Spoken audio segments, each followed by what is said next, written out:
All right. Welcome to Halitics. I'm Hal Ginsberg. So glad to have Arlen Grossman with us this Tuesday. It's an Arlen Tuesday. Arlen, how are you today? Doing quite well. The weather's beautiful outside, and things are looking up, as far as I'm concerned, about people noticing all the terrible things that Trump is doing. So that makes me pleased. Well, you certainly did your part, right, to educate folks over the weekend at one of those fancy, famous hands-off rallies, the one in Monterey. And we're going to talk about it. We've got photos of it. Before we get into that, in fact, even before, and most folks who watch Halitics, listen to Halitics, know that I center the victims of American imperialism, Israeli colonialism, those folks in Gaza who are suffering so mightily. Before we even get there, though, Arlen, there was a Supreme Court decision just handed down within the past hour or so. I saw The Hill report it. The decision is characterized by The Hill reportage as a win for the Trump administration. That obviously was very, very painful for me, given that it relates to the deportations where folks in this country are just being rounded up without really any process whatsoever, often based on tattoos or other markings that are inaccurately, incorrectly viewed as gang symbols and shipped to horrible gulags.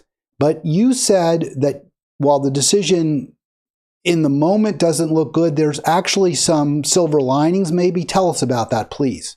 Yeah, I was listening to Morning Joe, and they were talking about that decision, and it sounded like it was just for this particular instance, and that in the future, they're going to be required to make sure everybody gets due process, everybody gets, a chance to state their case, and something like this to not happen again. I mean, it's a shame that it's happened once, and these 300 people are kind of stranded there, as far as I know, including some innocent people. So that's unacceptable. But, in the future, they seem to be required to do the proper, legal actions. Well, I hope that's true. I will follow. The problem is there's no certainty or even real reason to feel confident that the Trump administration will heed the legal obligations that the Constitution imposes, is there? Well, I don't know. I think right now they're not openly defying the courts or the Supreme Court. So I'm hoping they're still, willing to listen to what the court has to say and follow it for the most part. That has to happen. Otherwise, we're really in big trouble, and we're in a constitutional crisis that we don't need. But I got to think up to now, they're probably going to follow what the courts say, at least for the moment. Well, that's great. That's good news, Arlen. I hope you're right. You're talking me off the ledge a little bit and showing a little more, I guess, a willingness to, I don't know, give a little credit to the administration than I am, which is usually it's the reverse. Usually you're the one who's the harshest critic, or a harsh one anyway, rather than me. But in this case, I'm terrified for those poor folks. And you mentioned innocent people. We have a hairdresser who is, by all accounts, had nothing to do with any gangs. Another man who was swept up, who was now acknowledged by the administration not to have been somebody they suspected. So it's terrifying. It's scary. And Trump's even said, Arlen, I think you may have heard this, that I've heard, now I don't want to be, I heard this through the grapevine, but some who have said he might be open to even sending U.S. citizens, or he'd at least like to consider that to foreign shores. Yeah, that would be horrible. I think one of the things that really bothers me about this particular instance in El Salvador is that the Trump administration is saying, well, we have no control over El Salvador. If they don't want to, turn back these people, then there's nothing we can do about it. I mean, it's crazy that they come up with a plan with the government to, take all these people from our country, and then they're saying that we have no power in that particular situation. So it doesn't make sense. Yeah, it's very, very upsetting, all of it. All right, 240-242-5646 if you want to join us, 240-242-5646. All right, let's talk about Gaza, at least briefly. I don't want this to be the whole program, and I will discuss in greater detail that Supreme Court decision tomorrow because of its obvious importance. But another deadly day, another fatal day for 58 Palestinians in Gaza. That would be Monday, Arlen, and this is reported by Al Jazeera. So we just want to make sure folks know what's happening, what continues to happen with the full-blown, full support of the U.S. government. At this point, of course, it's the Trump administration that used to, condemn the Harris-Biden administration for its unwavering support for Israel. Well, obviously, Trump is continuing that horrific policy, that genocidal policy. We now have an identified death count of 50,810 since October 7. And Arlen, let's see if we can get that that other number up there. That since this is the number since Trump took since Trump took office, and remember there was a pause, but that pause ended abruptly and terribly on March 18th. Since then, we've seen 1,310 Gazans killed by Israel. Yeah, it just goes on and on. Every day there's more of this kind of thing where innocent civilians are killed. But for the most part, I think our media is ignoring that. Certainly the Trump administration seems to be ignoring it. They seem to be willing to allow Netanyahu to do whatever he wants. In fact, Netanyahu was visiting Trump, I think, what was yesterday. So, there doesn't seem to be any real push for peace that they tried to start anyway. And so, civilians will continue to die. And I was telling you about an incident, I think it was yesterday, where a caravan of trucks came through and the Israelis just blew them apart and said, well, we didn't know who they were. But then video came out later that showed that they indeed had their lights on, they were honking their horns, they had signs on their truck. And so basically the U.S. lied about it. And it certainly doesn't look good. Was it the U.S. or Israel that was lying? I thought you said it was Israel because... I'm sorry. Israel, yeah. I mean, it's almost the same thing because obviously we're very, very close to Israel, but the actual statements were from the Israeli military that we were suspicious. They didn't identify themselves. And, I talked about this yesterday, Arlen. Many journalists killed. This has been an incredibly deadly war terrible. For journalists.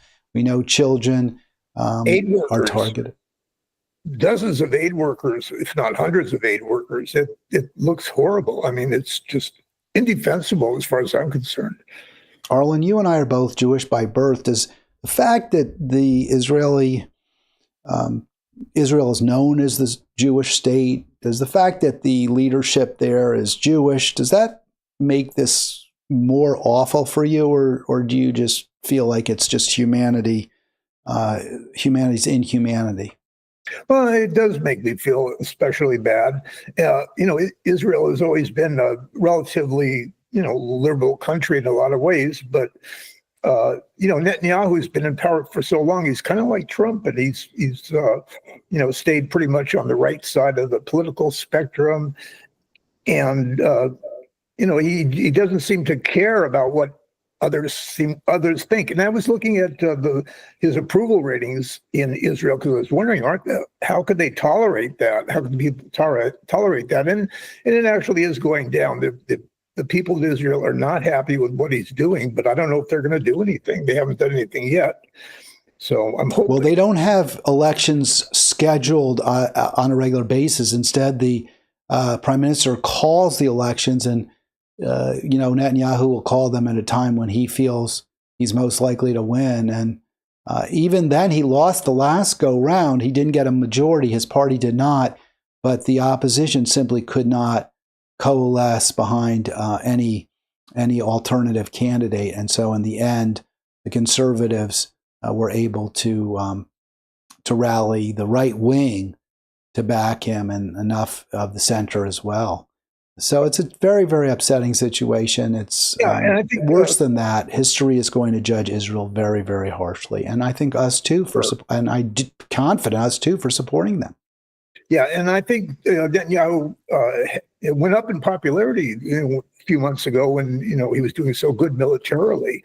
But now, that's not the case anymore. And he's just, the tension is on Gaza. And obviously, Israel doesn't want anything good to happen in Gaza. And Trump doesn't help.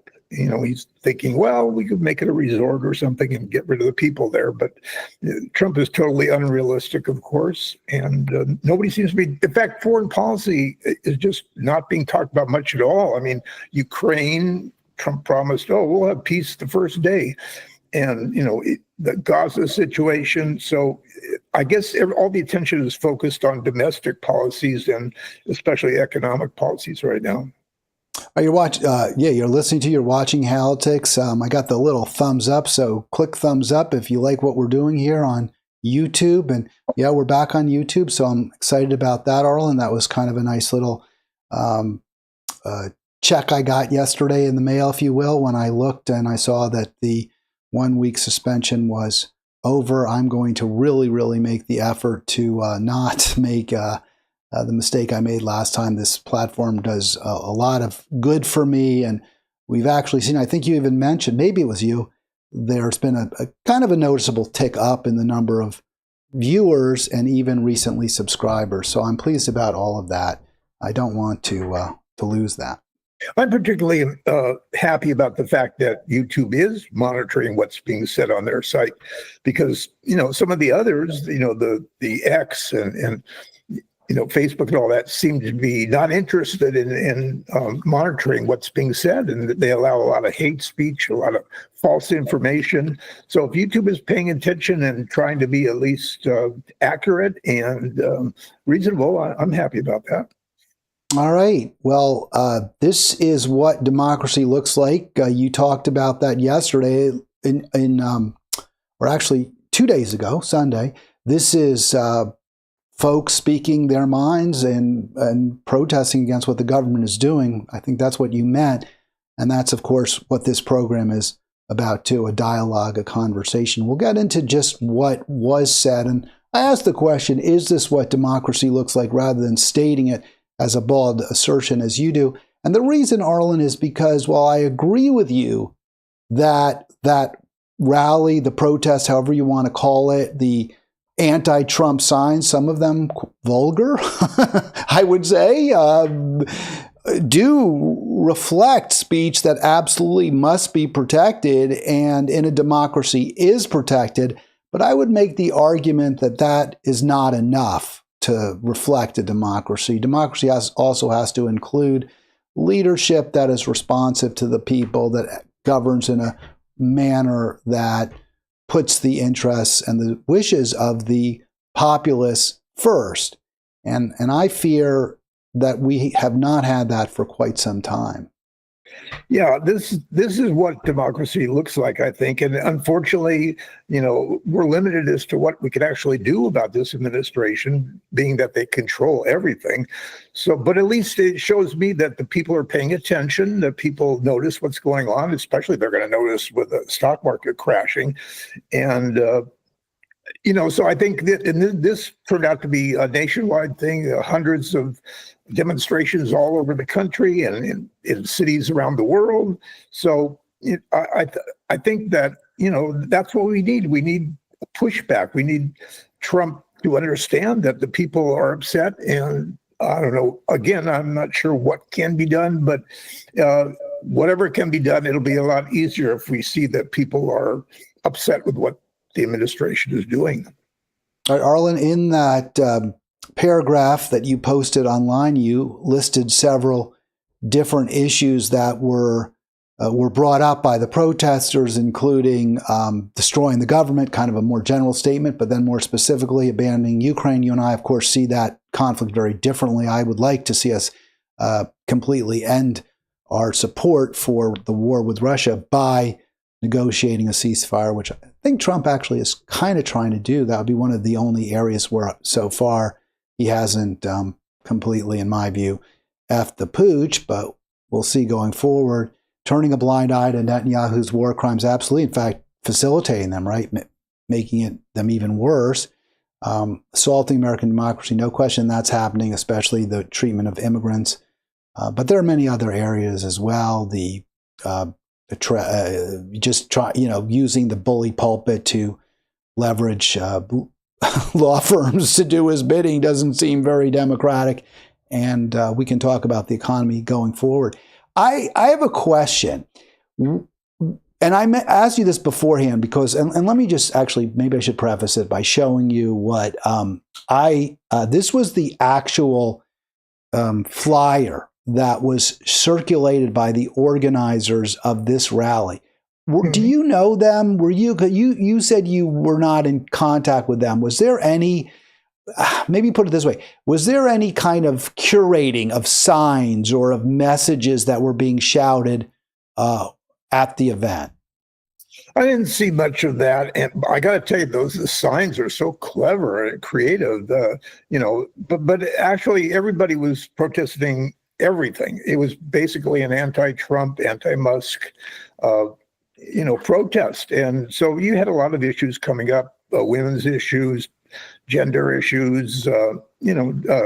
Everything was pretty much covered, and I didn't see anybody saying what we should be doing, but except bringing signs and making a lot of noise and making people pay attention, and that's exactly what happened. There was it was all over the country and all over the world. So I think that's a good thing. How did you? Well, again, here's the flyer that I found online that promoted the event. It does not say Monterey on it. Some of them do. It doesn't even have the location, but if you clicked on it, it would tell you. So that's how did you find out about this event, by the way? Yeah, things like this come across, my internet feed.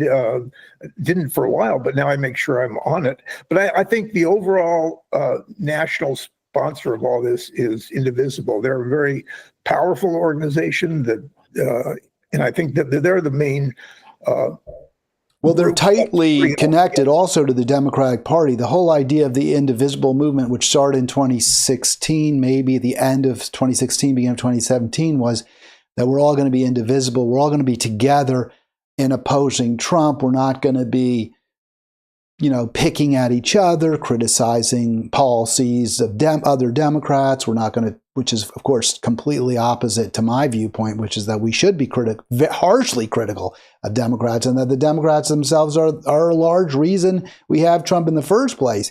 But I'm pleased. That doesn't mean I don't think there should be a rally against what Trump's doing, because what he's doing is really bad, and we should speak out against it.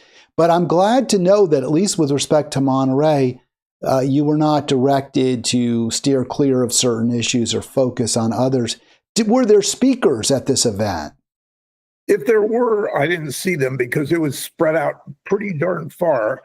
I saw, politicians, office holders there. I saw Bill Monning there. I saw the mayor of Monterey there. And, I didn't see Jimmy Panetta, though. I'm a little bit disappointed that Jimmy Panetta doesn't come to things like this. But basically, it was just the size of the crowd that was most impressive.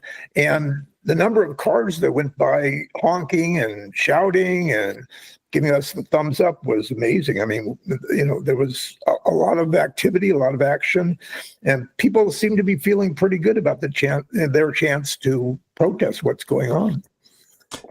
Did Bill Monning speak? Do you know? Because I would assume he would have. Again, I was at a place where I couldn't have heard the speakers. So I can't be sure if there was, speakers or what they were doing. So I just know that Bill Monning was there and other office holders. I just was really curious. I'm actually going to play a clip from the Washington, D.C. rally, which was about 4 or 5 hours long. Don't worry, the clip is not 4 or 5 hours long. It's going to be very, very brief. But I just was curious because, and I even remember going to one of those rallies. They used to have them every week there against various wars, in which I actually was invited to speak. So I got a great opportunity to do that at one point.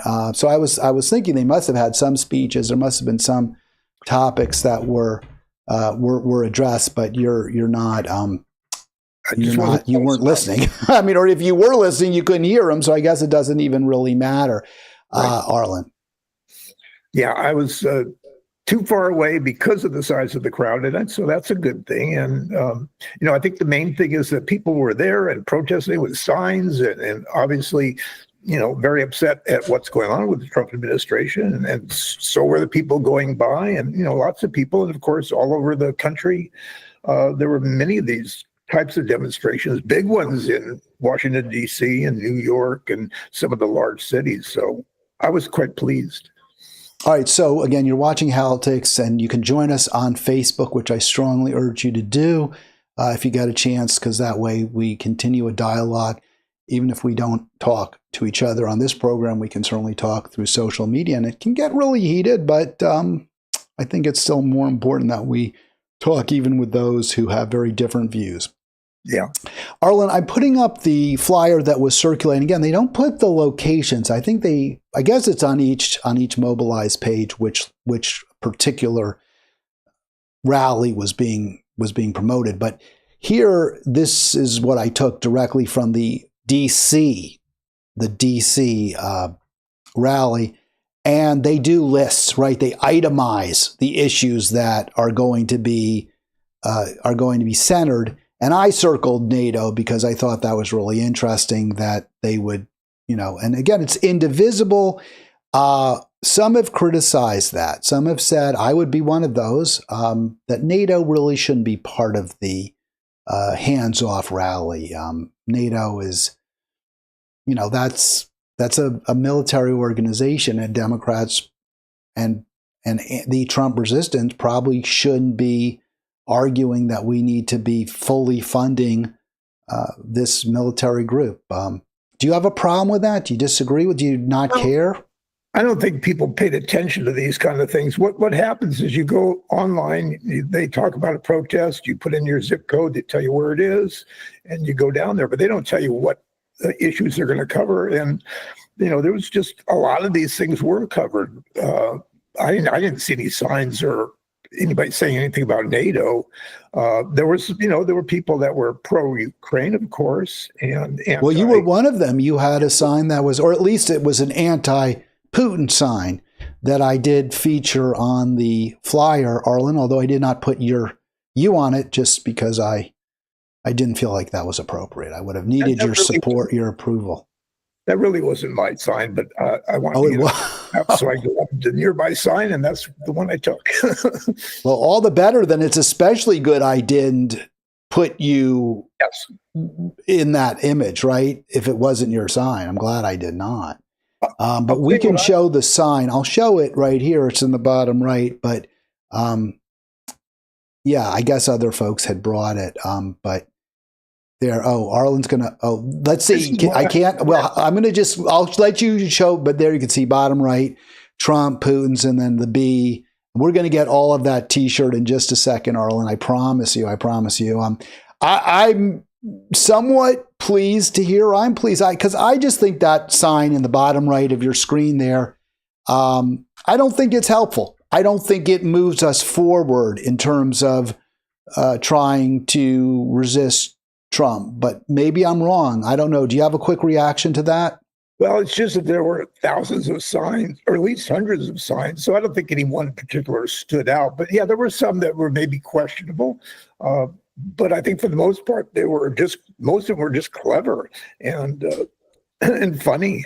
And show me the T-shirt now. Hold it up, and we'll try to center that T-shirt if we can. I'm going to improve it, but this is what I had. Fire Trump, MAGA Elon. Let me see. Maybe I need to get rid of your. And then it says GOP. What's at the bottom there, Arlen? I can't quite. Dodge. There's JD. There's Doge. Well, Elon is fired. He's stepping back, or at least he's going to leave. So you're getting your wish there. He's actually criticizing Trump about the tariffs. And on the bottom, I have Faux News and Alito and Thomas representing the Supreme Court. So let me ask you a question that I put up, which was, well, there are two things. One was what's next for hands off, but I think there's real value. I really don't want this to be like I'm asking you tendentious cross-exam type questions. But I am curious what you see as the value of the event in the moment and coming out of it. I think the most important thing is that it shows that people are aware of what's going on. People are upset with what's going on. People are angry about what's going on.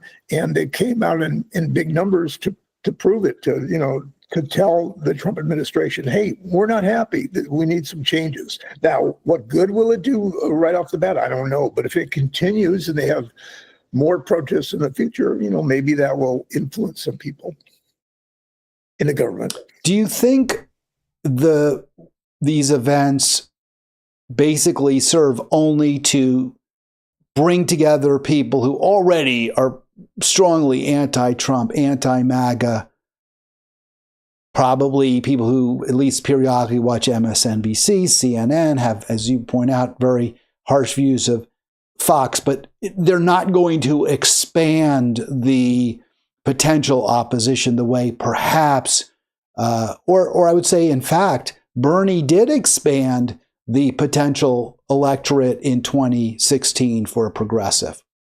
I think the value of these things is that people can see that there's many others like them. There's a lot of people that feel the same way they do. And in the future, maybe people will get involved in more organizations and, be a little more active. Because let's face it, people have not been all that active. And I think, except the Trumpies, the MAGA people, but I think the other side, the side of the Democrats or liberals or whatever has been kind of quiet. And I think, it's real difficult because the Democratic Party is at a very low point and, needs some help. And I think they're down to like 27 or 29% approval rating in this country.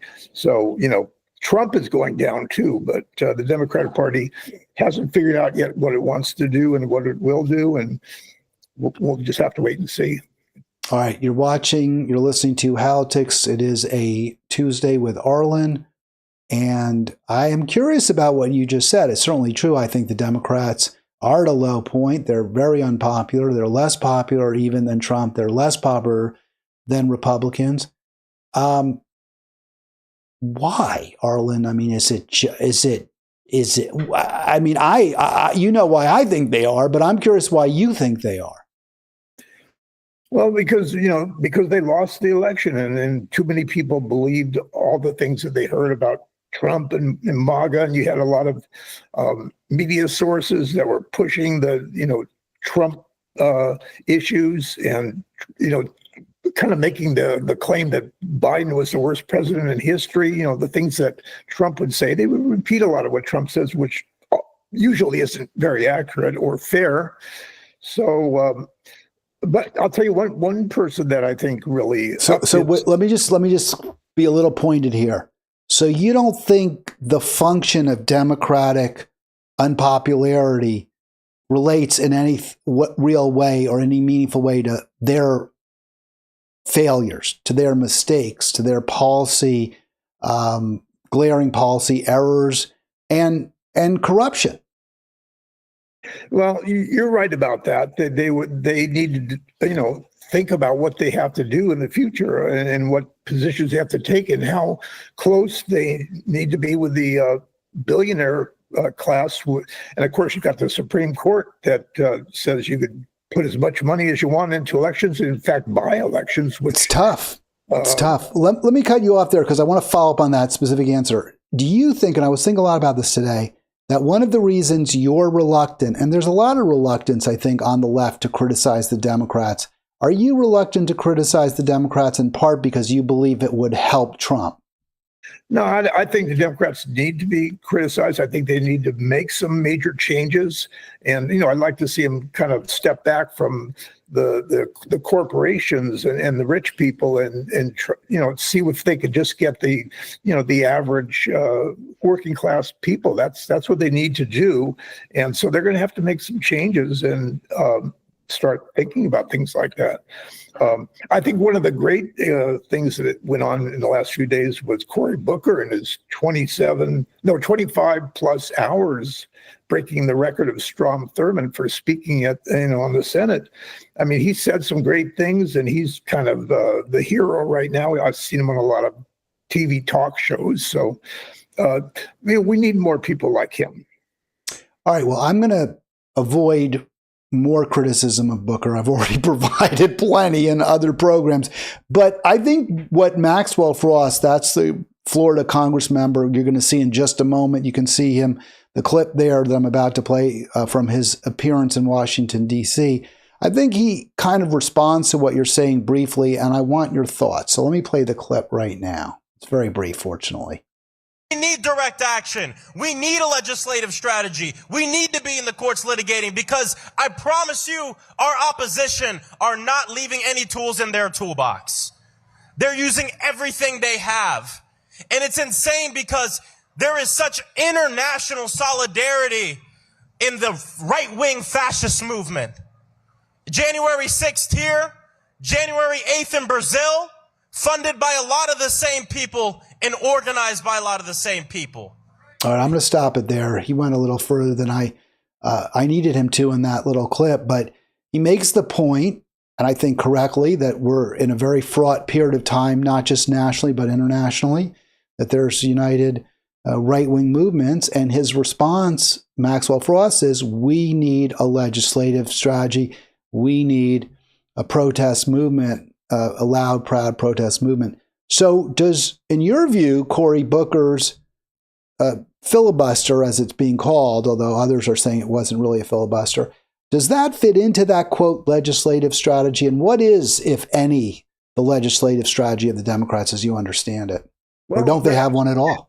Yeah, I don't think they have one at all yet. I think it's going to take time, and it's been a few months, but they're going to have to come up with some strategies that will, make a difference. Because let's face it, the right wing, the Trump MAGA people, they seem to be more motivated, like the speaker just said, and they've been fighting for years to get their point of view across and their laws passed. You got that Project 2025 and a lot of think tanks and a lot of media. So, they're going all out. And I think the Democrats, really need to do the same thing.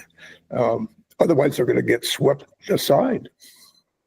All right, Arlen with us, Arlen Tuesday. Hope you're enjoying Halitics today. This is Tuesday, the 8th day of April, and in 1 week your taxes are due, just in case you didn't know that. Arlen, you recommended a couple of articles, and I found them both intriguing, both interesting. So let's see if we can focus on both of those as we shift a little bit, not 100%, because it's obviously still politics, still goes to the popularity or lack thereof of both the Democrats and Trump. This is from the New York Times columnist Tom Friedman, very, very well known around the world, very influential. How Trump's tariffs play right into China's hands. I have some, I cut that up and put little snippets in the slide deck, but maybe you and I can just have a conversation first. What stood out in that article that caused you to want to talk about it, Arlen? Well, first of all, Tom Friedman, I think, really studies the world and political situations. So I have a lot of respect for him. And what he did was he went a couple times to China and was certainly blown away by what he saw in their factories, that they have the latest technology ahead of us. And, we're not staying with China, and we're going to be losing, as far as what their abilities are. And of course, now we got a situation too where the Chinese tariffs are going up, and they're going to fight a trade war with us. But basically, they've got problems, but they're right up there with technology, and they know what they're doing, and they have.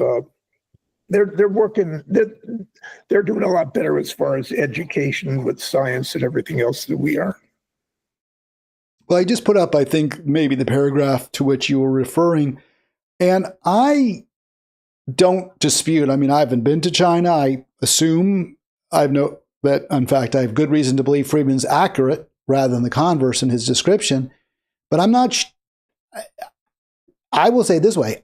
To me, these seem like good arguments for tariffs, not bad ones. I mean, if China has these big advantages, if China has an education system that puts itself ahead of us, if China has these laborers who are, as he puts it, are ready to work from 9 a.m. to 9 p.m. Somewhat it appears enviously, at least from Friedman's perspective. Oh, look at these great hardworking Chinese, unlike our lazy workers in this country, rather than saying to themselves, gee, maybe a society where people are so desperate, so have so little backing, so little support, so little financial, so little protection from unions, that they have no choice basically but to work 12 hours a day, 6 days a week. Maybe that's not a country that we want to emulate.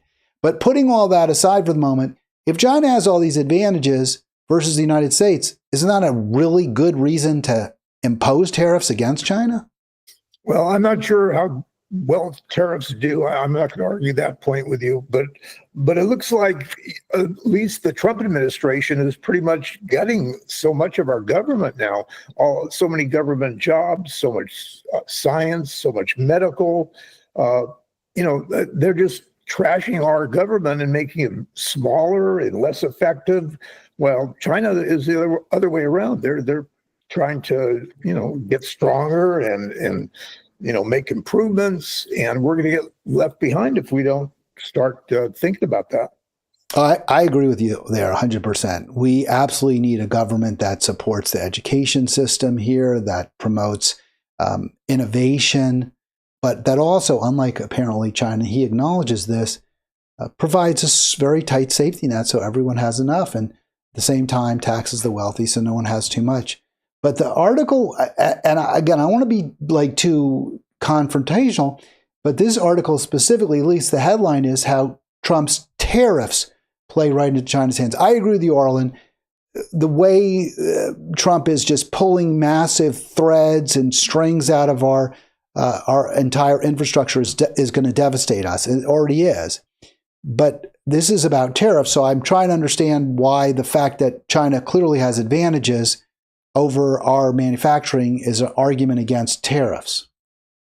Well, I don't see this article so much that Friedman wrote was so much about tariffs. It was just about how the Chinese government is run, how much they look to the future and they try to improve themselves while we're going the other direction. We seem to be backing away from science and medicine and leaving us at a real big disadvantage, I think, to China around the world. Well, he does say that because China is such a powerhouse in manufacturing, that the whole world, except for China, is being threatened. The economies around the world are being threatened by China.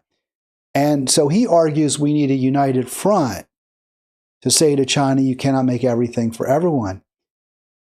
And, again, maybe I'm focusing too much on the tariff issue, but I don't disagree that we should be talking to our allies in Europe, and as I think Friedman is suggesting, in other countries, and say, look, we've got this real problem with China.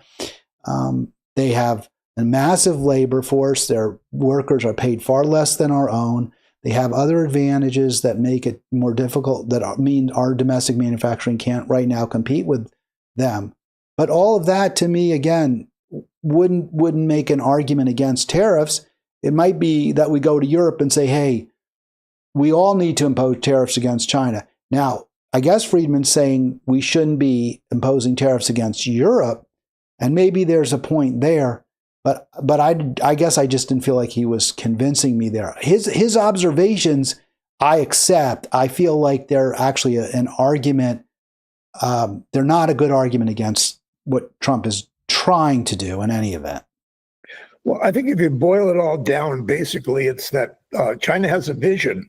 They see the future, what they have to do to become bigger and stronger, and militarily in other ways. And our country, the only vision we have right now is that we're trying to gut the country, trying to get people who are different, giving them a tough time, and just not letting working people have unions. And it's just our vision is a backwards vision, I think. Certainly, I think Trump in many ways is a very retrograde president. I guess I'm just focusing on the tariff question mainly because that's what I thought this article was the main focus of it. He does say what Friedman says is one way to respond to China rather than with tariffs, or certainly than tariffs against the whole world. Maybe his point is more we shouldn't be imposing tariffs on Western Europe. We should only be directing our energies towards China. The problem I have with that point is that we actually have negative trade balances with lots of other countries besides China. And there are countries like Vietnam, Thailand, I believe, maybe I'm wrong about Thailand. I guess Thailand's one of the Asian tigers. It may be a little bit further advanced, but certainly Bangladesh and other countries where they have very large and low wage workers that are, I don't know if we want to say steel manufacturing, but jobs go there or suck there because they have a large labor force that's paid very low wages. So I don't know that tariffs just against China or just a focus on China would resolve the job losses we've had to Asia and the global South. He does say, Friedman, that he wants to get China to build new factories in Hamtramck, Michigan, which is, I guess, an auto city. I don't find that an appealing vision. I don't know. What's your response to that? Well, I have a question for you, Hal. Who really is making these decisions in Washington? Who's deciding about, what the near future should look like? Because his cabinet is, a terrible cabinet. They're not really intelligent. They're not really smart. They're not really, they're there because they agree with Trump, that they're loyal and everything. But I mean, who is really planning things in our country? I don't think Trump has the ability to do that, think about the future, near term and long term. So who is? I think what you're describing is a very, very significant problem. Without answering your question directly, it would appear clearly right now that what the government is doing is a function of what Donald J. Trump wants. I mean, his vision is the vision that that his administration is pursuing. And that is problematic in many ways. But I would argue, or at least counter, that this is not a new thing. I mean, we have had, I guess you could make an argument as bad as Trump's vision is, as much as we can point to areas where we disagree with it, and there are many that I have terrible disagreements with. I mean, I think it's horrific. I kind of know what his vision is. We don't even know what the Democratic vision is. They haven't even presented any compelling direction they want our country to move towards. Yeah, you're right about that, and that's something they have to get together and figure out, because I mean there's a lot of things that they could talk about, I think, that would resonate with people, from healthcare and unions and all that, but they have to come out really strong and assertive about what they're going to do, and they haven't been able to do that right now. So I hope that they will, soon enough, before the next election, which I guess the midterms are about a year and a half away. So that's our only hope at the moment. Why is it so hard for them to present a compelling vision? That's something I just don't understand. Democratic policies, as we would understand them to be, whether it's expanding healthcare, reducing the cost, jobs programs that lead to good jobs in this country, those seem to me very popular. Those seem to me the kind of policies that if the Democrats announce them clearly, concisely, and then put into place policies that resulted in their accomplishment, they would be super popular. So why is it hard for them to come up with a vision?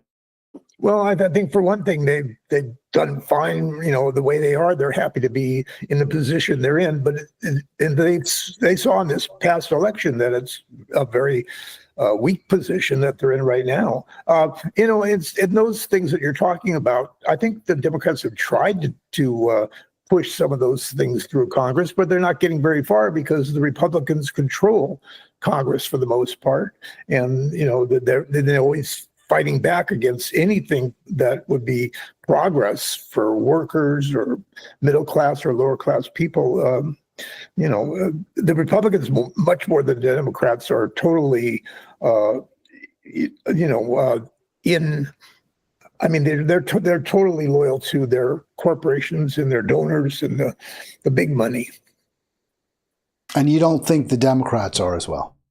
They have that problem, and I'd like to see them steer away from that. I don't know if they can. I mean, with the Supreme Court being the way it is, they've made it very difficult to do that. So, with money controlling so much, but the Democrats really do have to, give a vision that is certainly different than the Republicans, and to give people some hope. Isn't it hard to convince working class people, poor people, not really poor people, but working class to lower middle class people? Isn't it really hard to convince them that they should vote for Democrats when the policies that the Democrats have pursued have not led to better conditions for them, have not led to a better world for them? Well, that's true. It was evident in the last election that the Democrats really need to be a lot more effective and get people to pay attention and see that their brand is better than the Republicans. So, they're going to, like I say, they haven't really come up with the total answer yet, but I think, they have to, a lot of them are getting together and trying to figure out what to do next, because what they did before has failed. It's an Arlen Tuesday. Thought leader Arlen Grossman. He blogs at thebigpicturereport.com. Gives us a great analysis every week. Arlen, would you like to see the progressive left in the Democratic Party, like the Maxwell Frosts, we just saw him, like the AOCs, would you like to see them be more pointed or just critical? Because we hardly even see any criticism directed at fellow Democrats. We definitely have seen on the Republican side many critical statements made by the far right, the Lauren Boeberts, the Marjorie Taylor Greenes, of the leaders in their party whom they find objectionable. Do you think the Democrats, or at least the progressive movement, would benefit if AOC, if Frost, if others were willing to say, we've got a big problem in our party. We have a bunch of corporate centrists. They take huge gobs of money from corporations and they make it impossible for us to pass progressive bills? Yeah, well, being a progressive, I like the idea of more progressives being, working in the Democratic Party and being in leadership. I saw something that really made me pleased yesterday. There was a poll in New York, and AOC had a big lead over Schumer if they were running in a Democratic primary. So that makes me feel good, because I think Schumer is too old school. He doesn't have the vision of the future that somebody young like AOC would have. So I'd like to see Schumer go. I'd like to see Hakeem Jeffries go, because I don't think he's strong enough. And, so yes, I would like to see more progressive politicians in the Democratic Party in leadership.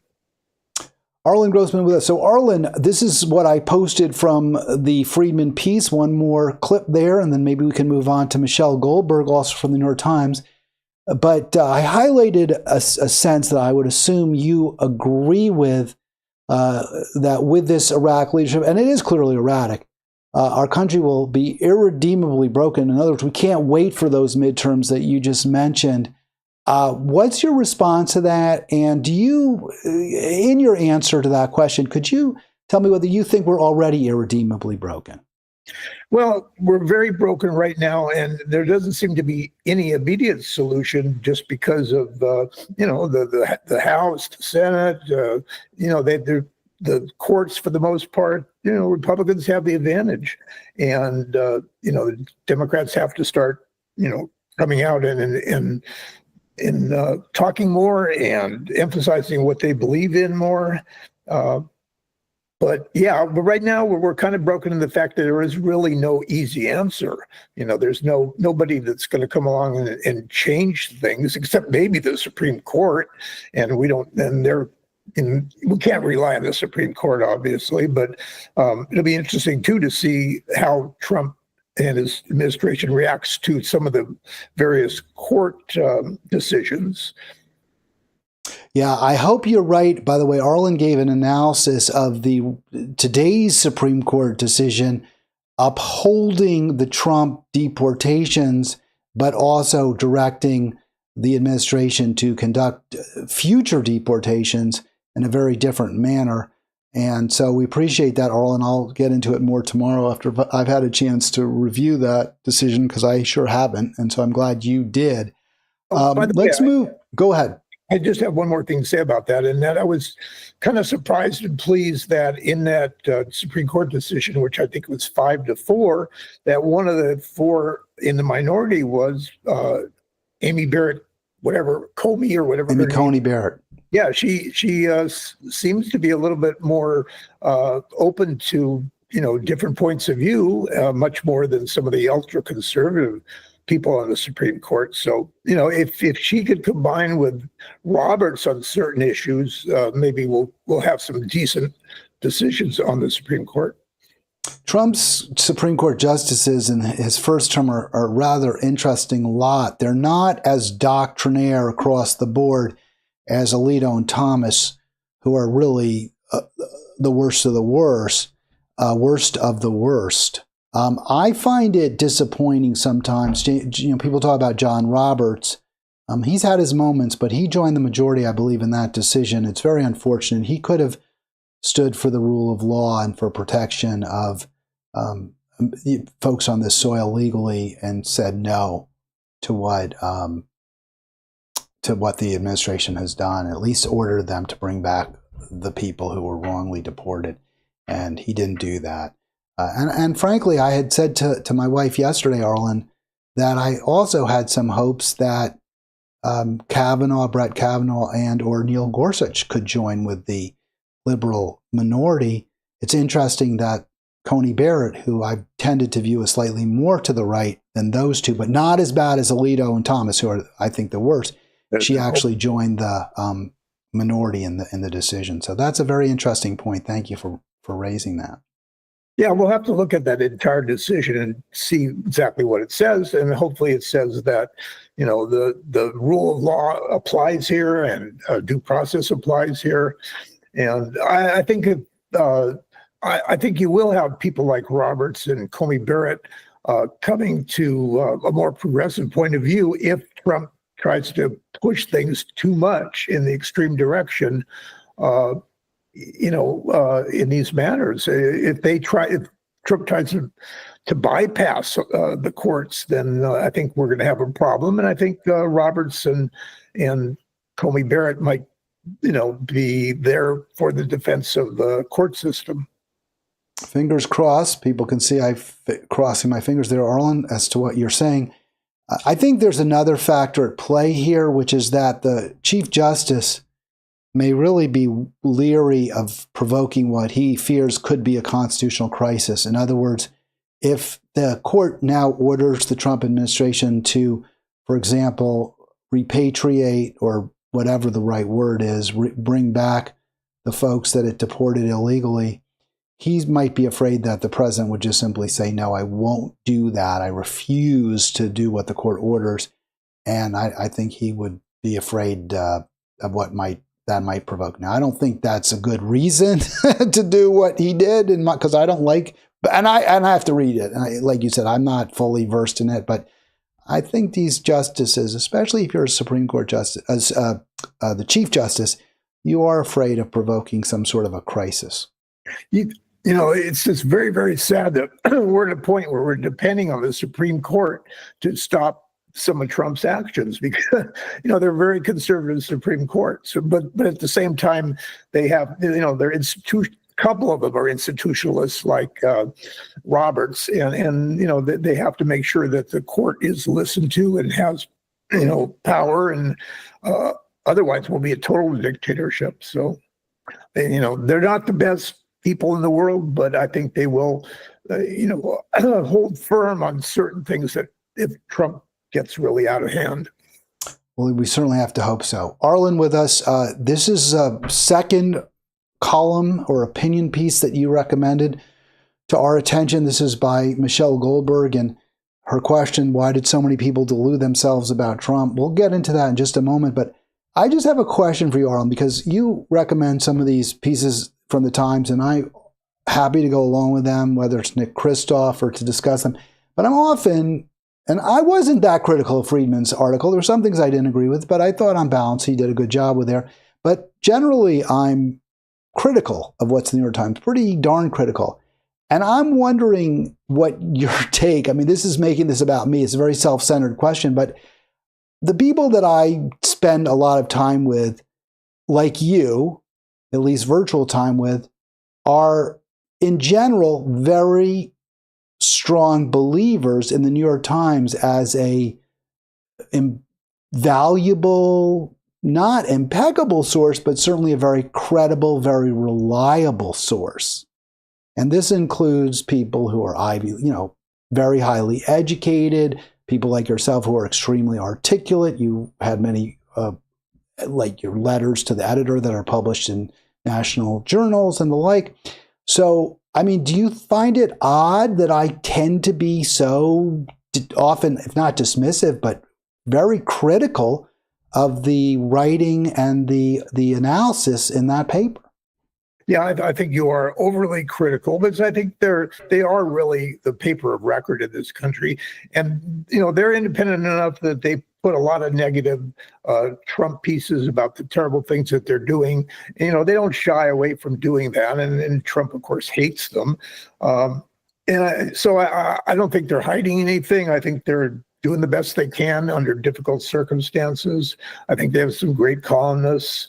And like I say, I think the kind of news stories they pick are often very critical of Trump, and that's okay with me.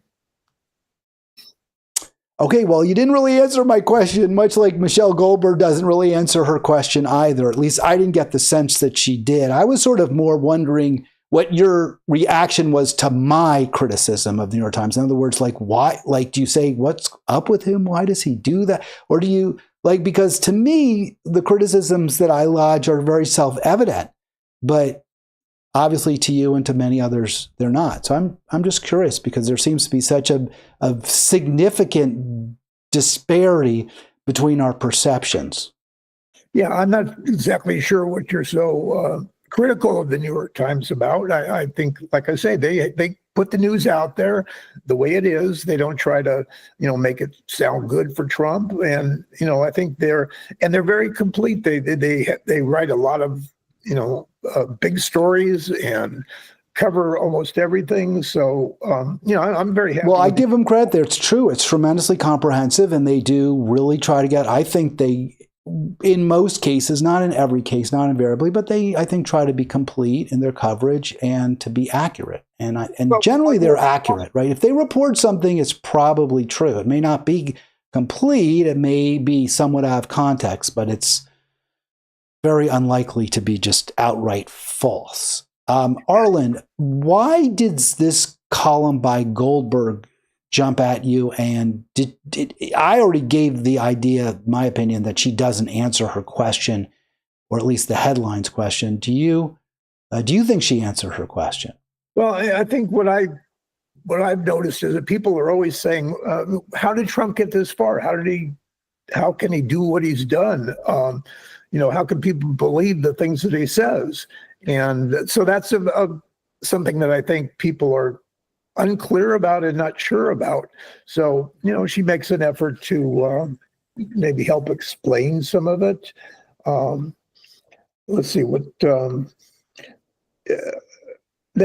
she writes. Investors felt a cultural affinity with the new administration that further clouded their judgment. When wokeness was ascendant, plenty of people in tech and finance, were seethed being guilt-tripped and forced to feign concern about social justice. So these corporations are very happy because they figure, the taxes will be lower.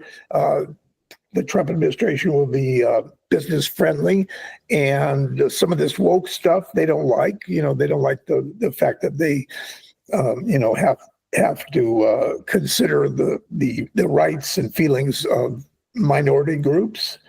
So culturally, I think a lot of people were happy with that, and they think that Trump's going to be good for the economy, at least for the business economy, business groups.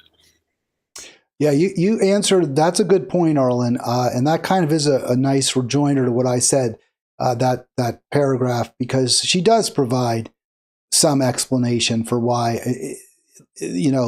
I kind of read that more as a reason why they voted for Trump more than as a reason for why they deluded themselves. In other words, and I agree with her. I mean, I think that anti-DEI arguments that Trump made resonated with a lot of these folks, sure. Among other things.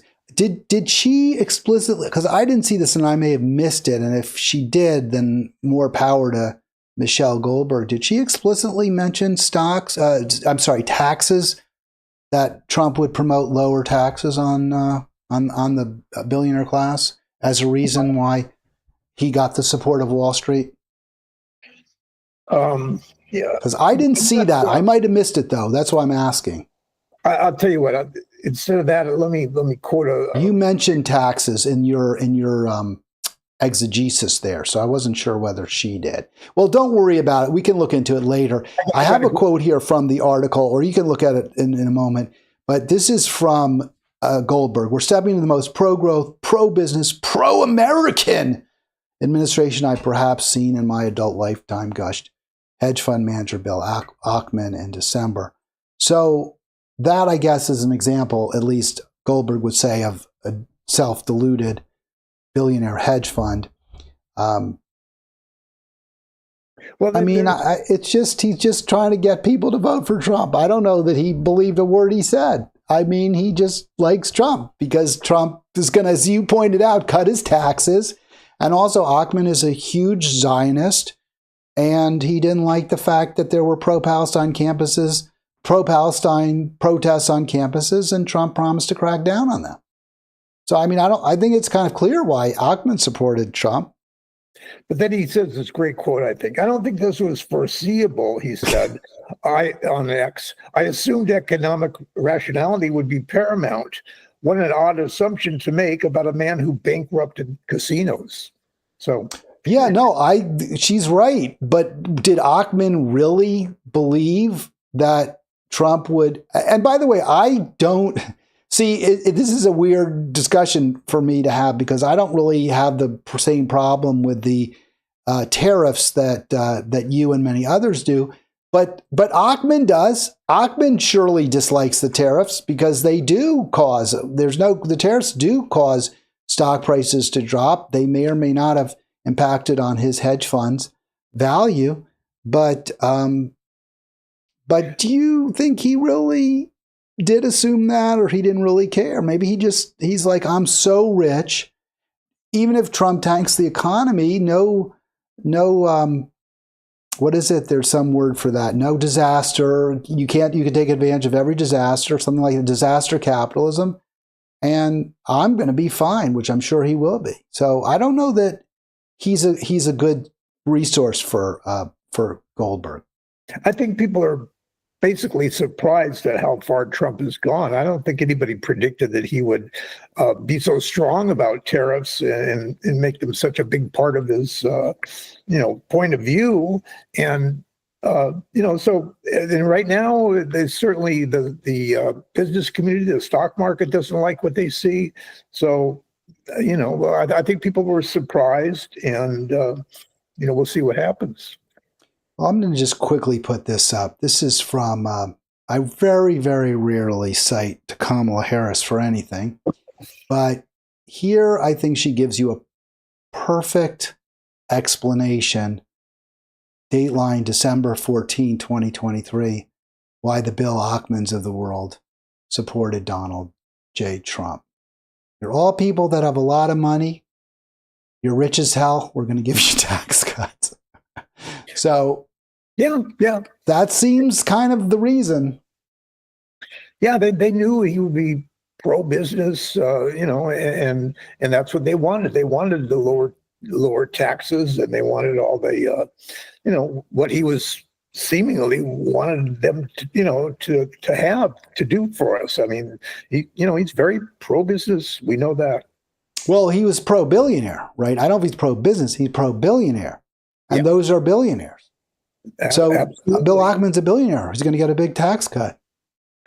Yeah. And, Elon Musk certainly was, wanted to get all the benefits that he's gotten, and he's gotten too close to power, I think. And I think he's receding a little bit into the background, and I certainly hope so. Arlen, I just want to couple one other point here about Ackman, and then you can have the final word. We've gone over an hour. But the question, she uses him as the archetypical billionaire who got Trump wrong. And I just think Goldberg gets Ackman wrong. She assumes that somehow Ackman is motivated by a desire for a strong economy that works for America. And I would argue his record clearly shows he cares about Bill Ackman and his pet projects, whatever they may be. And so, I have a problem with him being the poster child for the supposedly misguided billionaire who really wants what's best for America and got it wrong, when I think he's perfectly happy with where we are with Trump. And you can see this is from the Harvard Jewish Alumni Alliance, November 12, 23. Bill Ackman has already called out the university for their pro-Palestine protests. Trump is deporting people if they were at a pro-Palestine protest. So he's doing exactly what Ackman wants. Wouldn't that be something maybe Goldberg would want to put in her piece if she's trying to explain why the billionaire class supports Trump? Well, as far as I'm concerned, none of these people have anything good about them. Any of his cabinet members, any of these hedge fund managers, all the people that put a lot of money into making sure that Trump would get into office. I think they've been wrong, and I'm not upset that they're getting hurt, financially. That they probably deserve that. What bothers me, Arlen, is they're going to be hurt a lot less if they're hurt at all, and in the end, they may come out even further ahead of everyone else. That's usually the case. They always seem to come on. The rich get richer and the poor get poorer, and that I don't know any time that's changed. Well, when it changed during the FDR administration. Well, yeah, as far as the middle class got stronger, and that was a good thing, and it lasted for several decades. The unions were pretty strong, and that helped, income come up, and, conditions were better. But now the unions are struggling again because they're not going to have the rules and that they used to have. And so it'll be a lot tougher to get people to join unions. All right, Arlen, as Halitics comes to this episode, not all Halitics, but this episode comes to an end, what's your final word? I'm just hoping that these protests will continue and get bigger and stronger, and people will, join each other and try to get into organizations that can fight back against all the terrible things that the MAGA people have been doing and all the Trump cultists have been doing. So anyway, I just want a stronger opposition. Let's put it that way. All right. Well, that's going to do it for today's program, Arlen. Thanks as always for joining me. I'll be back tomorrow. We'll talk about that Supreme Court decision and much else besides. Have a great afternoon.